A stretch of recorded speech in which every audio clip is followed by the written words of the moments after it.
Ça va? Vous savez pourquoi j'aime particulièrement ce dernier chant?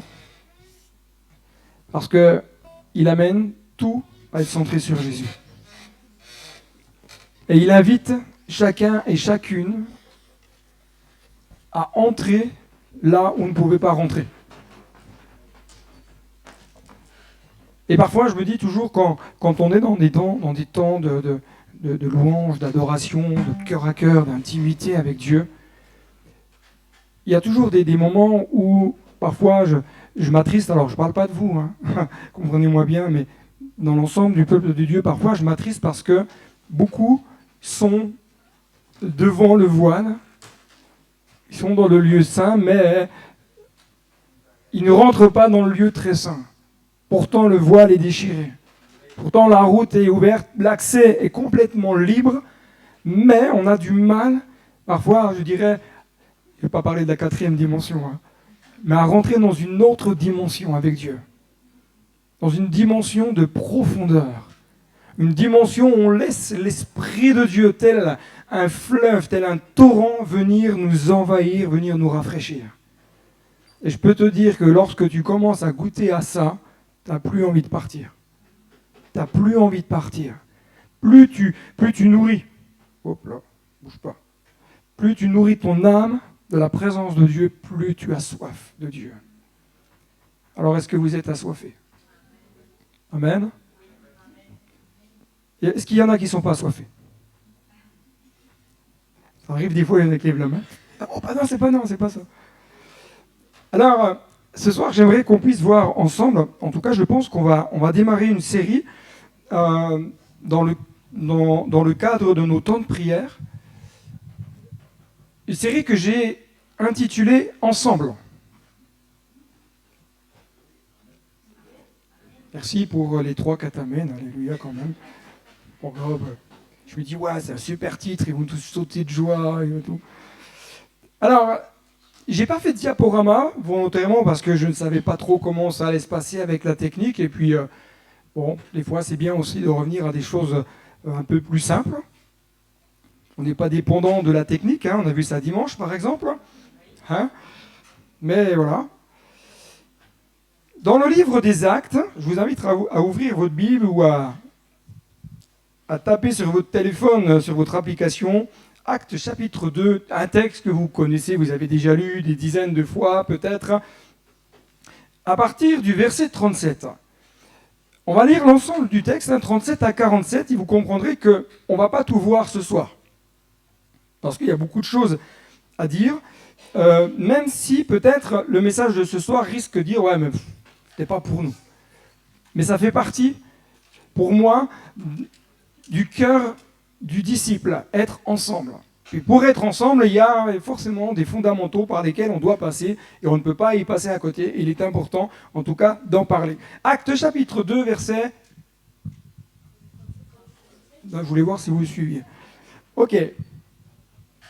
Après avoir entendu ce discours, ils eurent le cœur vivement touché. J'ai pris une version qui s'appelle la version S21.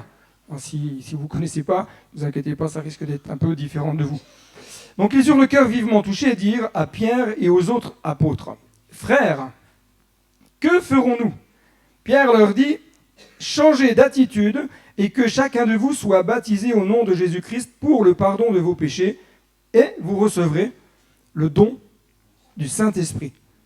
En effet, la promesse est pour vous, pour vos enfants et pour tous ceux qui sont au loin, en aussi grand nombre que le Seigneur notre Dieu les appellera. » Et par beaucoup d'autres paroles, il rendait témoignage et les encourageait en disant « Sauvez-vous de cette génération pervertie. » Ceux qui acceptèrent sa parole, donc la parole de Pierre, d'accord ? Ceux qui acceptèrent sa parole furent donc baptisés, et ce jour-là, le nombre des disciples augmenta d'environ 30 personnes. Ah pardon, 3000. Alléluia. Ils persévéraient dans l'enseignement des apôtres, dans la communion fraternelle, dans la fraction du pain et dans les prières. La crainte s'emparait de chacun et il se faisait beaucoup de prodiges et de signes miraculés par l'intermédiaire des apôtres. Je fais juste une petite parenthèse. Parfois, il y a des personnes qui disent « Moi, je ne cherche plus les signes. euh, zut, comment je fais là pour dire qu'on ne doit pas rechercher les signes, alors que là, il nous en parle. Et de signes miraculés par l'intermédiaire des apôtres. Tous ceux qui croyaient étaient ensemble. Amen. Est-ce que tu es ensemble? Mais vraiment. Est-ce que tu sais que tu peux être assis à côté de ton voisin et pas être avec lui? Non mais c'est vrai. Est-ce que tu sais que tu peux être assis avec ton voisin et ne pas marcher avec lui? Ne pas être en accord avec lui? Et c'est ça qui est, je trouve, qui est merveilleux dans l'église, c'est que tu peux te retrouver assis à côté de quelqu'un, et pourtant, et que tu n'apprécies peut-être pas, merci, il faut chanter, non mais on est entre nous, hein, t'inquiète pas, que tu n'apprécies peut-être pas, qui t'a peut-être cassé les pieds le dimanche juste d'avant, et l'humour de Dieu fait que tu es arrivé 2 minutes en retard, et la seule place qui est disponible, c'est à côté du frère qui te casse les pieds. Alors, soit tu restes debout dans le hall, ou soit tu dis, bon, bah tant pis, excusez-moi, hein, je range ma fierté et puis je vais m'asseoir. Mais, je suis assis à côté du frère ou de la sœur, parce qu'il n'y a pas que les frères qui cassent les pieds. Hein. Non, mais il faut être vrai. On bat les records, je l'avoue. Mais quand même, hein. Mais du coup, est-ce que je suis ensemble? Est-ce que je suis avec? Est-ce que je marche avec? C'est bien, vous dites rien, Et du coup, j'ai perdu la suite du texte. Alléluia.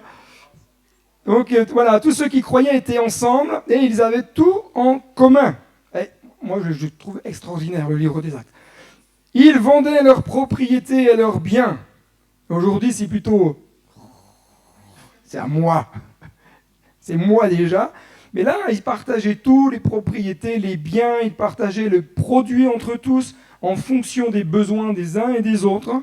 Et chaque jour, avec persévérance, ils se retrouvaient d'un commun accord au temple, ils rompaient le pain dans les maisons et ils prenaient leur nourriture avec joie et simplicité de cœur, ils louaient Dieu et avaient la faveur de tout le peuple. Le Seigneur ajoutait chaque jour à l'Église ceux qui étaient sauvés. Amen. Après le moment où les disciples vont être ensemble dans un endroit qui s'appelle la chambre haute, 120 dans la même pièce. Alléluia. Je ne sais pas comment ils étaient, hein. Je ne sais pas. Mais ils étaient bien ensemble. Ils étaient bien dans le même lieu, avec un même désir, une même attente, une même aspiration, avec un cœur uni les uns les autres, malgré les différences des uns des autres, parce que même du temps des disciples, il y en avait des casse-pieds. Quand vous regardez les évangiles, vous lisez la vie des disciples, vous vous dites, ceux-là, moi, je ne voudrais pas les avoir dans mon équipe. Hein. Parce que, entre nous, même Paul, il n'était pas facile. Hein. Parce que Paul, il avait du caractère. C'était un fonceur, il avait du mal à comprendre et à accepter que d'autres avancent moins vite que lui. C'est ce qui s'est passé avec Jean-Marc. Et pourtant, les disciples, ils sont dans la chambre haute, ils sont ensemble. Et tous persévéraient ensemble dans un moment de prière. Dire, Seigneur, tu nous as dit que tu allais envoyer ton esprit et maintenant on est là. Alors, on attend. Alors moi, je me suis toujours posé la question, qu'est-ce qu'ils faisaient, les disciples, les 120? À votre avis, qu'est-ce qu'ils faisaient? Comment? Amen. Mais est-ce qu'ils faisaient que de prier? Ils louaient? Ils mangeaient? Ils commandaient des pizzas à Uber Eats et puis ils se faisaient livrer? Ils devaient s'occuper pour que l'évangile soit donné à tous, au peuple. Je pense qu'à ce moment-là, ils étaient surtout fouette-fouette. Hein. Ils n'avaient surtout pas... leur maître venait d'être crucifié, venait d'être battu, et puis voilà, c'était quand même pas la super... hein. Et ils se disent, voilà, et nous... Et pourtant, ils sont là, ensemble, unis. Alors, le texte ne dit absolument rien de ce qui se faisait, hormis ce qu'on peut lire, et puis peut-être penser, imaginer. Moi, je reste convaincu qu'ils ne faisaient pas que de prier. Sûrement, ils devaient discuter entre eux. Peut-être même, ils échangeaient sur des points de vue, sur des avis. Mais Jésus, il a dit ça, mais est-ce que c'est bien comme ça qu'il faut comprendre? Et puis, tu penses qu'on est bien au bon endroit? Non, mais je sais pas, mais vous dites, mais est-ce que c'est bien là qu'il fallait aller? Imagine que c'était pas dans cette rue, c'était dans la rue d'à côté. Ils étaient ensemble. Ensemble, ils vont discuter, ensemble, ils vont attendre, et ensemble, ils vont vivre la manifestation du Saint-Esprit. Parce que lorsque je lis le livre des Actes, je vois que l'Esprit de Dieu s'est répandu sur tous. Il n'a pas dit, toi, t'es bien, les autres, vous attendrez plus tard. Tous ont été baptisés du Saint-Esprit. On en a discuté un petit peu aujourd'hui avec Daniel. Et moi, j'aime me le dire, comprenez-moi bien, c'est mon image. Donc ne la prenez pas parce que de toute façon, elle est ce qu'elle est, elle est bancale, ce que vous voulez. Mais pour moi, le Saint-Esprit n'est pas une option. Le baptême du Saint-Esprit n'est pas une option. Et j'encourage depuis des années des chrétiens, des frères, des sœurs, à rechercher la puissance du Saint-Esprit. Pourquoi? Parce que ce n'est pas une option. Ce n'est pas comme chez Dacia. Parce que quand tu vas chez Dacia, tout est optionnel. Tu veux la clim, c'est optionnel. Tu veux la centralisation, c'est exceptionnel. Tu veux le volant, c'est optionnel. Ah non, pas le volant, il veut peut-être... Et parfois, dans la vie chrétienne, on dit, ok, ça, je veux, ça, je ne sais pas trop, parce que... Je peux te dire, mon frère, ma soeur, la promesse, elle est pour toi. Elle est pour toi. Et mon rêve pour vous, Église de Besançon, c'est qu'ensemble, on vive des moments de visitation de l'Esprit. Moment où l'Esprit de Dieu vient nous saisir, nous bousculer, nous impressionner, faire des miracles, des délivrances, des prodiges, des personnes qui sont possédées, qui repartent libérées, et gloire à Dieu, parce que c'est l'avancement du royaume de Dieu. Que notre prière, et comprenez-moi bien, moi je ne veux pas que les chaises soient remplies pour faire du chiffre, ça m'est complètement égal. Je veux que les chaises soient remplies d'hommes et de femmes sauvés, des disciples de Christ, remplis de puissance et qui vont dehors ensemble. Dans la transcription d'Alfred Kuhn, il nous est dit que ses auditeurs reçurent ces paroles en plein cœur. Toujours intéressant parfois de lire dans différentes traductions, dans différentes transcriptions. Ils reçurent ces paroles en plein cœur et furent profondément bouleversés. Ce que tu entends, et comprends-moi bien, Pierre n'était pas le plus grand des orateurs qui existaient sur la terre à ce moment-là. Mais le cœur de ceux qui étaient là a été réceptif et ils ont reçu ce qu'ils ont entendu. Comme quoi, on peut être dans le même lieu et pourtant ne pas vivre les mêmes choses. Et vous pouvez faire l'expérience. Vous allez discuter des fois à la sortie de l'église, dire « Ah, comment t'as vécu le culte? Wow, c'était super !» Ah bon? Moi, j'ai rien senti. C'est pas parce que t'as pas senti que Dieu t'a pas béni. Hein. Peut-être que tu n'as pas ressenti parce que ton cœur n'était peut-être pas forcément très bien disposé dû à diverses situations. Et surtout, comme je l'ai dit dimanche, ne vous culpabilisez pas. Parce que je suis honnête avec vous, parfois je viens, mon cœur n'est pas forcément le plus disposé qui soit. Les frères et sœurs de l'église sont bénis, et puis moi, je fais du rameur, quoi. Tous ceux qui étaient là avaient besoin d'une véritable, en tout cas de prendre une vraie décision, une décision de cœur. Et toute la différence va se faire à partir du moment où ils vont accepter ce qu'ils vont entendre. Comme quoi on peut entendre 365 millions de messages dans la vie chrétienne et ne pas être impacté 365 millions de fois. Parce que est-ce que j'accepte forcément ce que j'entends? Pour être honnête avec vous, je vous ouvre mon cœur, vous ne le répéterez pas. Bouchez-vous les oreilles si ça vous dérange. Il y a quelques années, avec mon épouse, on s'est retrouvés sans église.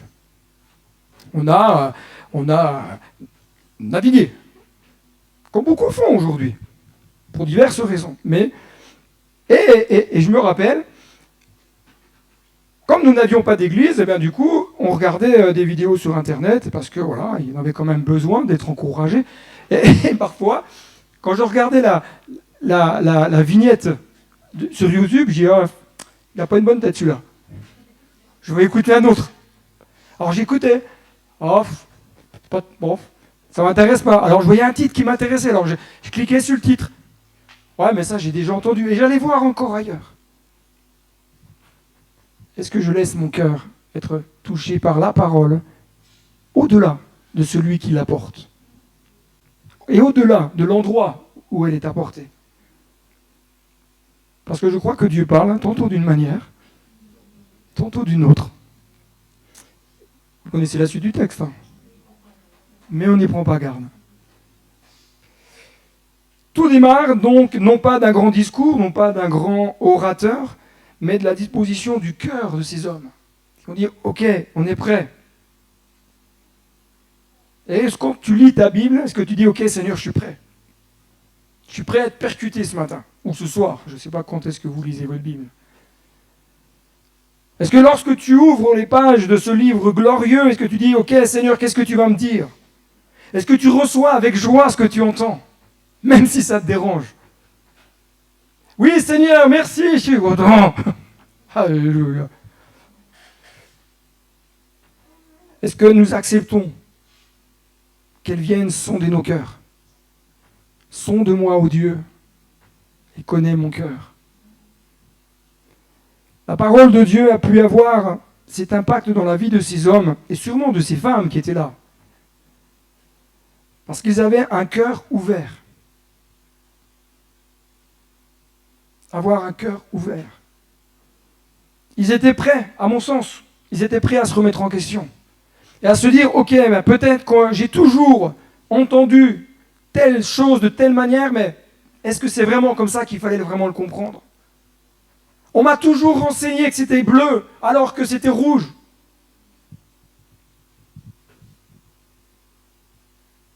Vous voulez que je vous partage autre chose de mon cœur? Non, vous avez le droit de me dire non. Hein. Durant 15 années, j'ai entendu certaines choses et je ne vais pas rentrer dans le débat de ce que j'ai entendu. Parce que je ne veux pas semer de troubles, peut-être dans des cœurs. Et pendant des années, j'ai entendu certaines choses qu'on me disait, ça, c'est doctrine, c'est comme ça, et c'est pas autrement. Ok. Je ne m'étais pas plus posé de questions que ça, moi. Je suis discipliné, voilà, j'ai ok.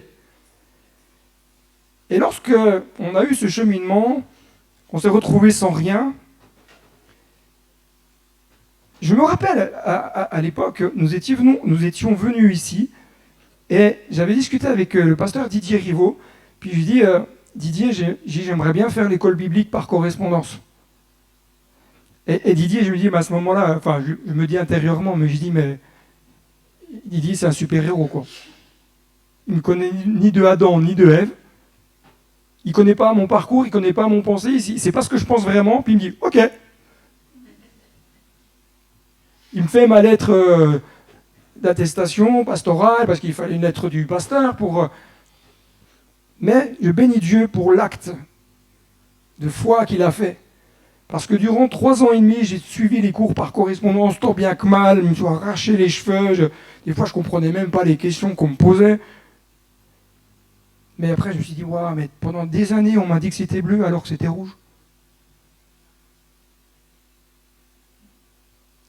Et vous savez quoi, aujourd'hui, pour ceux qui ne le savent pas, je suis comme Olivier Michel, je suis aumônier de prison, donc j'ai suivi la même formation que Olivier, à part que moi, il fallait impérativement que j'ai le DU pour pouvoir être aumônier, puisque c'était cette fois-ci que l'État demandait à ce que les aumôniers de prison soient diplômés.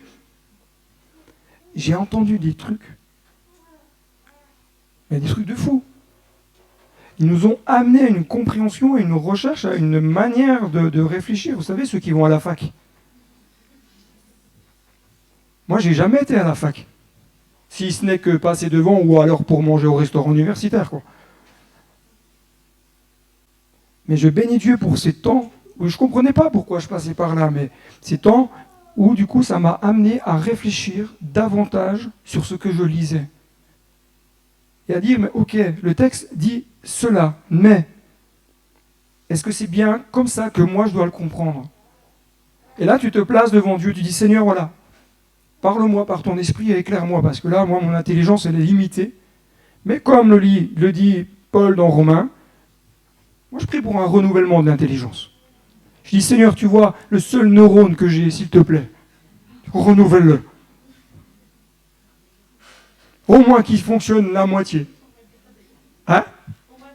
Au moins le garder encore en vie, celui-là.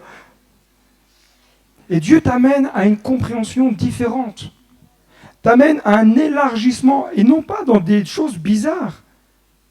Parce que la doctrine reste la doctrine. Elle ne change pas. Mais les avis sont différents. Philippe, c'est quoi ta couleur préférée? T'aimes bien le bleu? D'accord. Marie-Odile, c'est quoi ta couleur préférée?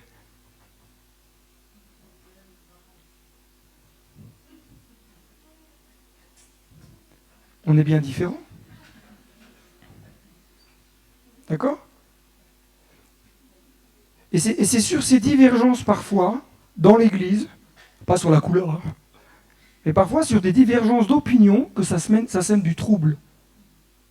Et pourtant, la parole de Dieu nous dit, c'est pas là-dessus. C'est pas là-dessus qu'on doit discuter. C'est pas sur les divergences, je pense que je dois me teindre les cheveux, je dois pas me teindre les cheveux. Vous savez, moi j'ai eu un chrétien, on a eu un frère que j'aime énormément. Un jeune réunionnais.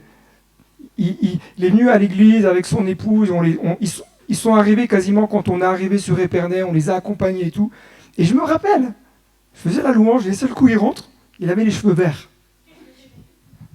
J'ai dit, ok, tu veux avoir les cheveux verts, pas de problème. La semaine d'après, il est arrivé, il avait les cheveux rouges. J'ai dit, ok, tu veux avoir les cheveux rouges. La semaine d'après, il revenait, il avait les cheveux normaux, puis il avait des boucles d'oreilles. J'ai dit, ok, tu veux avoir des boucles d'oreilles, il n'y a pas de problème. C'est pas là-dessus qui est. Moi, ce que je voyais, c'était son cœur.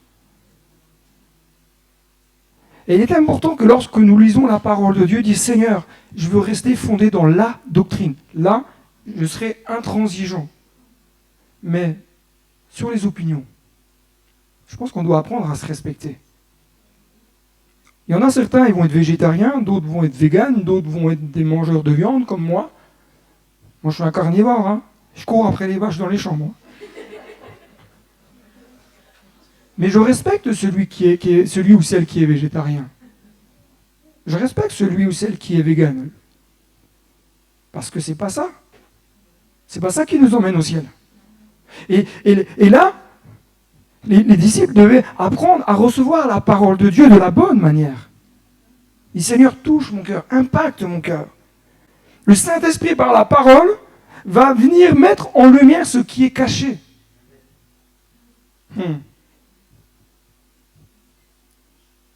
Il va venir mettre en lumière, non pas forcément aux yeux de tous, mais dans ta propre vie. Moi, ça m'est déjà arrivé où le Saint-Esprit m'a dit, ça doit changer. Et je peux te dire que quand le Saint-Esprit te dit, ça doit changer, sur le moment, ça titille un peu, mais le problème avec le Saint-Esprit, c'est que lui, il n'enlève pas le doigt, quoi. Il dit, ça doit changer. Tu dis, oui. Puis 2 semaines après, il est toujours là, comme ça, hein. Il dit, ça doit changer.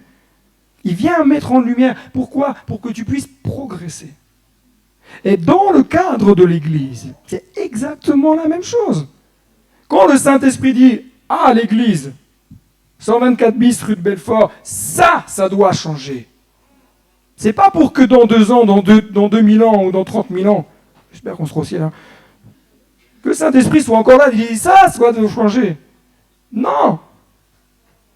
Parce que je peux te dire, par expérience, et je l'ai vécu, et je te dirai pas quoi, parce que là c'est tout à fait personnel, mais par expérience, tant que j'ai pas dit, ok, j'abdique, et je me soumets, et je m'humilie devant Dieu, j'avançais plus. Et Dieu me l'a très clairement dit, si tu ne changes pas ça, tu n'iras pas plus loin. Eh bien, je peux te dire que oui, effectivement, tant que je n'ai pas changé, ça n'allait pas dans ma vie. Mais le jour où j'ai abdiqué, devant Dieu, je me suis humilié, j'ai pleuré. Oui, les gars, ils pleurent aussi. Comme le disait là, mais homme frère, que ferons-nous? Repens-toi.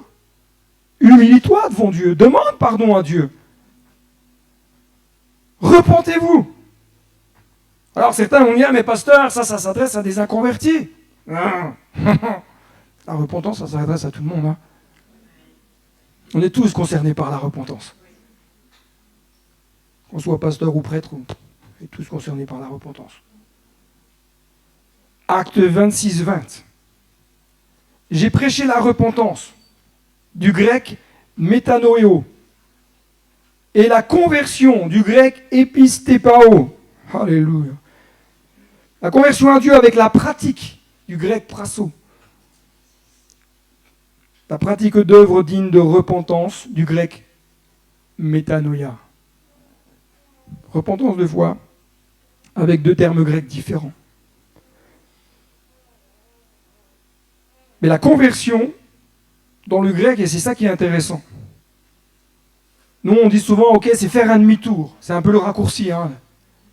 La conversion, c'est un demi-tour. Ok, c'est pas faux. Hein. C'est pas faux. Mais c'est aussi se tourner vers l'adoration de Dieu. Dans le grec, c'est ce qu'il est dit. Hein.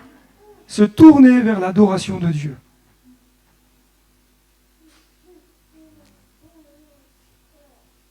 Retourner, revenir. Être ramené à l'amour de Dieu et à l'obéissance. Que tu puisses avoir des pratiques d'œuvres dignes.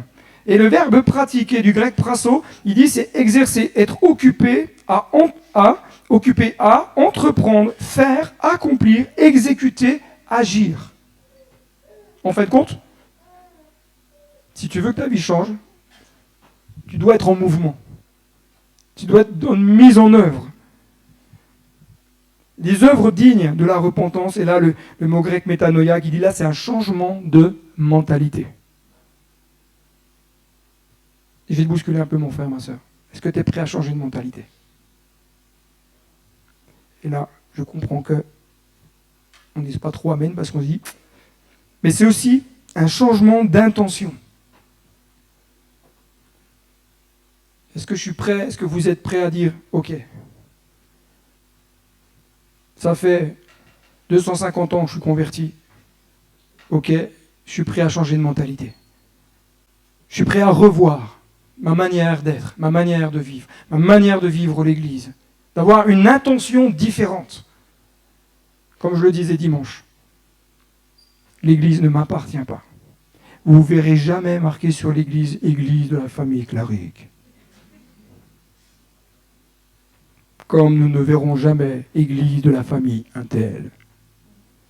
Parce que l'Église, ça lui appartient. Et l'Église, quand elle appartient à Christ, et qu'on laisse Christ faire, là, les choses changent. Le Saint-Esprit accomplit en nous cette œuvre, une œuvre en profondeur, que nul autre ne peut faire. Il ne faut pas que tu aies peur de laisser l'Esprit de Dieu agir dans ta vie. Parce que l'Esprit de Dieu, lui, t'amènera toujours en progression. Il t'amènera toujours plus loin. Il te donnera toujours la force de pouvoir lutter, combattre, gravir les montagnes qui sont devant toi. Au verset 41, il dit « Ceux qui acceptèrent ». Et en fin de compte, ceux qui acceptèrent sont ceux qui vont vivre le changement. Ceux qui acceptèrent sont ceux qui vont porter des fruits. Ceux qui acceptèrent sont ceux qui vont voir les signes, les miracles, les guérisons et les délivrances.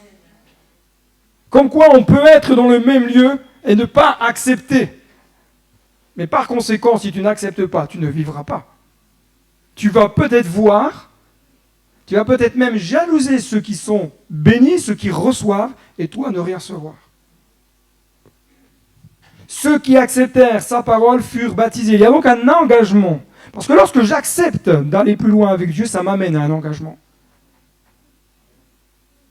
Jamais, lorsque j'accepte que la parole de Dieu vienne me bousculer, jamais ça me conduira à un désengagement.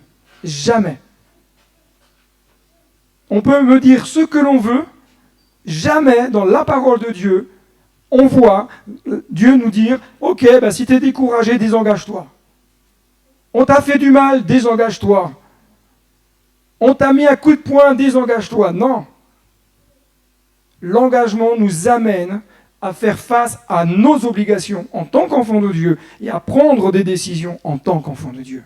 Maintenant, je ne vais pas juger ni pointer du doigt ceux qui sont peut-être désengagés parce que je ne suis pas à la place de leur cœur, mais je suis là pour les aider, les aimer et prier pour eux, pour qu'ils s'engagent à nouveau avec Christ. Lorsque nous laissons Dieu aux commandes, le changement va donc s'opérer. Et lorsque nous laissons le Saint-Esprit se manifester, son souffle va se répandre sur nous. Et là, l'Église va commencer à croître.